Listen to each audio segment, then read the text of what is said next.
ऐसा है जी, लेट का मैं जवाब दे देता हूँ।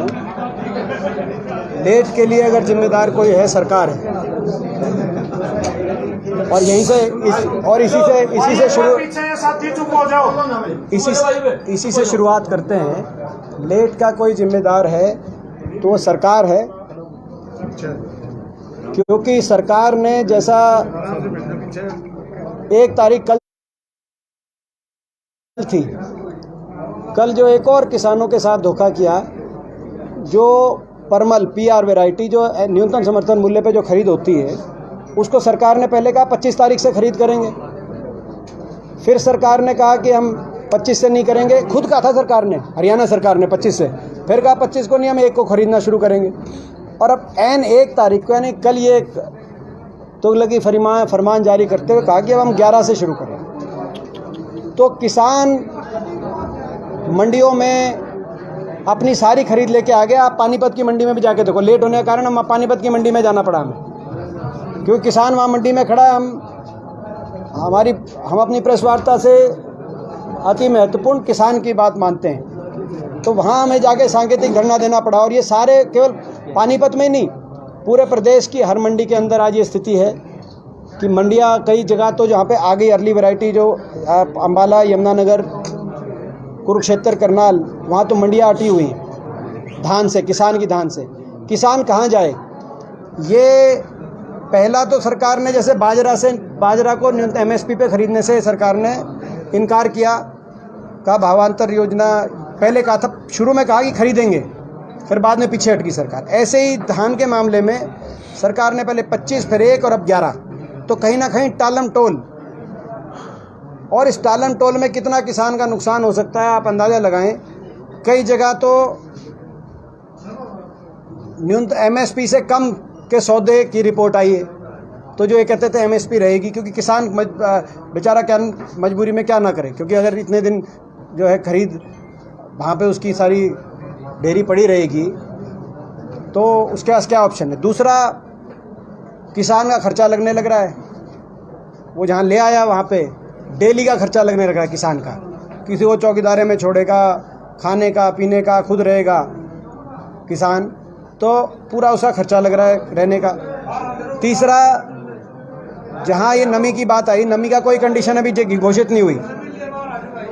ये कई धान ऐसा, ये परमल वैरायटी में कई बार ऐसी बात आती है कि भाई वो जो सूखने के बाद वो काला हो, बिल्कुल ही सूख जाए तो काले की आ जाती है, उसमें वो कलरेशन की बात ले आते हैं। आपको पता है खरीद में कैसी दिक्कत का सामना किसान को करना पड़ता है। तो ये आज बड़ा दुर्भाग्यपूर्ण है, ये जो स्थिति बनी है। किसान के, कुल मिला के किसान के जख्मों पे, कतूरिया साहब बस उसके बाद आप पूछ लेना, किसान के जख्मों को, जो जख्म किसान ने जो खाया, जो पिछले 3 कानूनों की वजह से, इस आंदोलन की वजह से, जल भराव और फ्लडिंग की वजह से,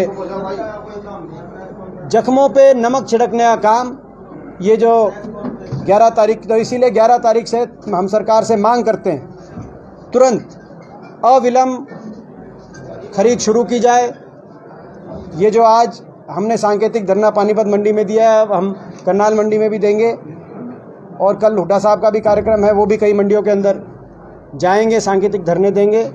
हम पूरी तरह किसान के साथ हैं और लड़ाई लड़ेंगे जब तक कि किसान की खरीद शुरू नहीं करती सरकार धान की। असल बात ये है, हरियाणा गवर्नमेंट ये जो PR धान होता है ये FCI खरीदती है, सेंट्रल गवर्नमेंट, ठीक है, वो राशन डिपो पे सस्ते में देती है। तो सेंट्रल गवर्नमेंट का जो है खाद्य एवं सार्वजनिक वितरण, उन्होंने कहा कि 11 तारीख से लेंगे, क्योंकि पंजाब हरियाणा में बारिश इस बार बहुत हुई है, नमी है फसल, नमी में लेंगे तो खराब हो जाएगी फसल। नहीं, आप एक कतूरिया साहब, हाँ, आपने, मैं अब आपको जानकारी मिला देता हूँ, थोड़ा सा बताइए।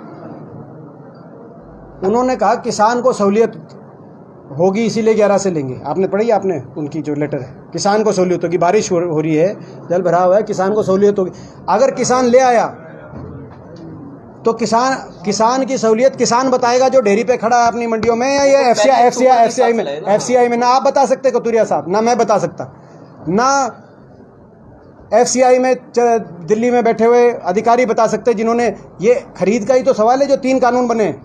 किसान की सहूलियत तो डेयरी के साथ किसान खड़ा है, वो बताएगा। आप चलो पानीपत की मंडी के अंदर, जिनमें किसानों से मैं मिल के आया हूँ, उनसे पूछो, उनकी फसल देखो, उसमें आप नमी बताओ और आप मत खरीदो। लेकिन अगर उसमें नमी नहीं है और ठीक फसल आई हुई है तो उसकी सहूलियत कौन बताएगा? आप या एफसीआई तो नहीं बताएगी। और यही जो एक शक है, देखो इसमें एक आपने जो एक पॉइंट टच किया है, एक शक है कि ये जो सरकार है ये कहीं ना कहीं सरकारी खरीद से पीछे हटना चाहती है। आने वाले समय में आहिस्ता आहिस्ता जब ये 3 कानून आज बन जाएंगे तो कहीं ना कहीं खरीद प्रणाली को बड़े औद्योगिक घरानों के हवाले करके, प्राइवेट सेक्टर के हवाले करके, जैसे कि कई प्रदेशों में है, बिहार इत्यादि, प्राइवेट क्षेत्र में ही खरीद होती है, वहाँ सरकारी खरीद नहीं होती। तो जो है धीरे धीरे सरकार, इसीलिए वहाँ पे 800 में 800,000 में जाता है, हमारे यहाँ 1900 में जाता है जो ये वाली वैरायटी है। तो ये धीरे धीरे सरकार उससे अपना हाथ पीछे हटा रही है। यही 3 कानूनों को लेके हम देश के किसानों के मन में शंका है। और ये जो फैसले इस बार हुए हैं, कहीं ना कहीं किसान को यही लग रहा है कि भाई ये टालम टटोटोली लेट कर दिया, फिर कंडीशन ऐसी लगा देंगे नमी की, कलरेशन की, कि कम से कम खरीद करनी पड़े। डिप्टी सीएम ने ये कहा है कि हम 3 तारीख को रिव्यू बैठक करेंगे। इस 11 तारीख की जो सेंट्रल गवर्नमेंट का फैसला है, 3 तारीख को रिव्यू बैठक करेंगे, उससे पहले भी शुरू कर सकते हैं। आपको लगता है सेंट्रल गवर्नमेंट के फैसले के खिलाफ हरियाणा सरकार जा सकती है? हरियाणा, देखो जहाँ तक डिप्टी सीएम है, डिप्टी सीएम की बात पे कोई विश्वास नहीं करता। उनकी डिप्टी सीएम की बात पे उनका मतदाता ही विश्वास नहीं करता। जिस मतदाता से भाजपा को सत्ता से बाहर करने के नाम पे वोट ली और उसके बाद विश्वासघात किया, ना उनका मतदाता, ना उनकी पुरानी पार्टी। तो डिप्टी सीएम की बात पे कोई, मैं हरियाणा में कोई उनकी बात को, वो क्या कहते हैं और क्या करेंगे, उनको तो कोई सीरियस नहीं लेता। लेकिन पंजाब के हमारे मुख्यमंत्री चन्नी जी कल प्रधानमंत्री से जरूर मिले थे इस विषय में, और उन्होंने कहा कि खरीद की शुरुआत कराइए। हरियाणा सरकार और केंद्र की सरकार अलग अलग नहीं है, एक ही पार्टी की सरकार है। फैसला करा दें खरीद का। हरियाणा सरकार को तो कोई औपचारिक की जरूरत नहीं है, बात करके फैसला करा दें। आज हरियाणा प्रदेश का किसान पीड़ा में है। जब तक ये फैसला नहीं कराएंगे, हम हर रोज़ जो है अलग अलग मंडियों में जाएंगे और किसान के साथ खड़े होंगे। हाँ, एक और बात इसमें आई है, इसमें एक और बात ये जो जयविंदर बता रहे हैं, पिछली बार 33 और वो 33 क्या 30 + 10% उसमें, तो 33 खरीदते थे प्रति एकड़। वो इस बार घटाकर 25 करने का काम इस सरकार ने किया है। तो ये भी उसी दिशा में कि भाई धीरे धीरे सरकारी खरीद से पीछे हट। जब पिछली बार 33 खरीदते थे तो बाकी को कहाँ लेके जाएगा किसान। तो ये सरकारी खरीद से पीछे हटने की तरफ 2 इंडिकेशन आए हैं, ये और दूसरा बाजरा का तो आ ही गया। आपने देखा बाजरा में तो मना ही कर दिया सरकार ने। ये विषय है। बाकी तो जो आपकी उनकी लेटर है वो तो सरकारी लेटर है, वो तो उनकी लेटर 3 कानूनों पे भी है। तो सरकार को आप कोई अल्टीमेटम दे रहे हैं कि या तो आप अपनी डिमांड पूरी करो, नहीं तो कांग्रेस सड़कों पे है? हम तो हैं सड़कों पे, अभी मंडी से आए हैं। हाँ, नहीं अब आगे क्या? अभी तो 2 तारीख आए तो अभी नहीं तो आगे तो एक दिन हमारे लिए 1 घंटा, इसीलिए तो हम अभी घरौंडा मंडी में जाएंगे, मैं अगला, उसके बाद करनाल मंडी में, कल हुड्डा साहब के मंडियों के प्रोग्राम है, परसों भी हमारे लगातार। हम तो भाई देखो जब तक किसान की ये खरीद शुरू नहीं होती, हम प्रदेश के किसान की आवाज़ उठाएंगे। अच्छा, ये अब पक्का हो गया, जैसे इंडिकेशन लग रहे हैं कि अमरिंदर सिंह नई पार्टी बना रहे हैं, क्या चौधरी भूपेंद्र सिंह हुड्डा भी ऐसा कर सकते हैं? ऐसे आसार लग रहे हैं। ऐसा है। आप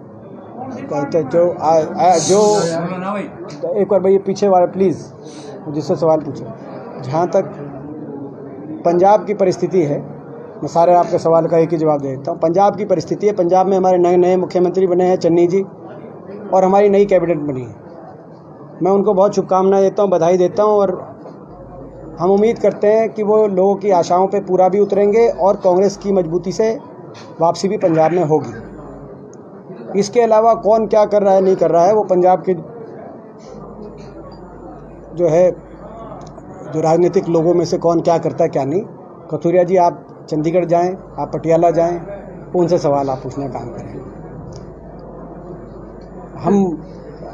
हम तो अपनी तरफ से शुभकामनाएं हम अपनी सरकार को देते हैं। इलाहाबाद बाई इलेक्शन की तैयारी शुरू हो गई। इलाहाबाद बाई इलेक्शन में लोग तैयार हैं, जिसका उदाहरण इस बात में देखने को मिल रहा है कि जहां तक बीजेपी और जेजेपी की बात है, आपने देखा होगा खबरें छप रही हैं कि जेजेपी ने पल्ला झाड़ा, बीजेपी पल्ला झाड़ना चाहती है। दोनों लड़ना ही नहीं चाहते, ये ऐसा सरकारी गठबंधन हमने देखा पहले सरकार की वॉलीबॉल की तरह टिकट एक पाले से दूसरे पाले में बीजेपी जेजेपी को, जेजेपी बीजेपी को। अगर ऐसा नहीं है तो खुल के उन दोनों पार्टियों के प्रदेश अध्यक्षों से मैं कहना चाहता हूं, खुल के बोले कि हमें टिकट दो, हम लड़ना चाहते हैं, बयान दे दो। मगर लोगों से इतना बचना कि उपचुनाव में अपने कैंडिडेट ही दूसरी पार्टी पे थोपो छोड़ो, ये आज इस सरकार की लोकप्रियता का आईना दिखाई दे रहा है।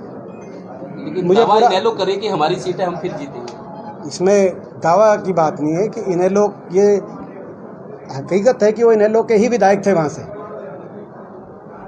हकीकत है, इसमें कोई आपने जो है कोई नई जानकारी या नहीं, इनेलो की ही सीट वो रही है, उनका विधायक थे वहाँ से, अभय सिंह जी वहाँ से विधायक थे, उन्होंने इस्तीफा दिया था। लेकिन उन्होंने इस्तीफा दिया था तीनों काले कानूनों को, कृषि कानूनों को वापसी के लिए, और उन्होंने कहा था इसके अलावा कोई चारा नहीं वापसी में।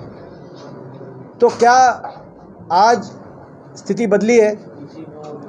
क्या आज विधानसभा में आके ही सही रास्ता है? क्या उनका वो फैसला गलत था जिसकी वजह से लगभग 1 साल तक इलाहाबाद में कोई विधायक ही नहीं रहे, और इसीलिए उनको अब महसूस हुआ कि नहीं, लड़ाई तो विधानसभा संसद में आके लड़नी पड़ेगी? क्या ऐसा है? और नहीं तो क्या वो जीतने के बाद दोबारा इस्तीफा देने की सोच रहे हैं? अगर उनको अपनी पहली वाली उनकी सोच ठीक लगती है, इस बारे में उनको अपनी जानकारी देनी चाहिए अभय सिंह जी कि लड़ाई का रास्ता क्या है। क्या इस सरकार से लड़ाई का रास्ता, किसानों के हकों की लड़ाई का रास्ता संसद और विधानसभा के अंदर जाके इनसे खिलाफ लड़ने का रास्ता है, या उससे इस्तीफा देके? क्या कौन सा रास्ता ठीक मानते हैं वो बताएं। इलेक्शन टर्निंग पॉइंट हो सकता है कांग्रेस के लिए, ब्रेक थ्रू। टर्निंग पॉइंट देखिए, वो तो आप लोगों का विश्लेषण और आकलन की बात। कांग्रेस ये तो कहेगी हम जीतेंगे, मेन अपोजिशन पार्टी है, आप ये दावा तो कर ही सकते हो कि हम जीतेंगे सीट। वो तो हम कह ही रहे हैं, वो तो कह ही रहे हैं, वो तो कह ही रहे हैं। जिस तरीके से लोगों ने बड़ौदा के अंदर एक बहुत बड़ी बहुमत से भाजपा जजपा को हराने का काम किया, बाकी दलों की जमानत जब्त करने का काम किया, जिस तरीके से मेयर के चुनाव में भाजपा को झटका देने का काम किया, या तो निर्दलीय जीते या सोनीपत के अंदर हजारों के वोटों से बड़े भारी बहुमत के साथ 4 साल की सरकार को रिजेक्ट करते हुए हरियाणा के शहरी मतदाता ने भाजपा सरकार को वहाँ पे जो है हराने का काम किया और हमारे मेयर को बनाने का काम किया। हर चुनाव की एक महत्वपूर्ण भूमिका रहती है लोगों के जो है जन भावनाओं को समझने में, और वो सारे चुनाव भी टर्निंग पॉइंट थे।